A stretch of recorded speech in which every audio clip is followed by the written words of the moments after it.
In this video, I'm going to show you how to access remote device using Atera software. So Atera allows IT professionals to remotely connect to client devices for troubleshooting, software installations, and system monitoring. So whether you're assisting a user or managing multiple endpoints, this guide will help you get started. So first, make sure you are on the official website of Atera.com and already log in with your credentials.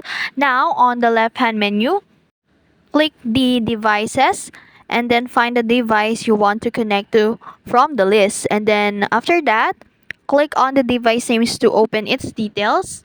But before you start a remote session here in Atera, make sure you have an access tool like Splashtop or AnyDesk or TeamViewer.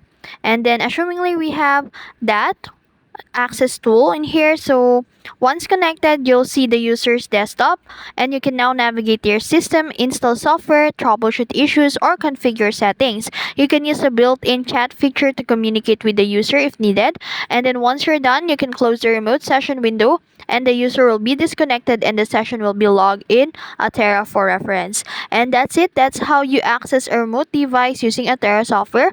With just a few clicks, you can manage and troubleshoot devices from anywhere. If you found this video helpful, don't forget to like, share, and subscribe to the YouTube channel.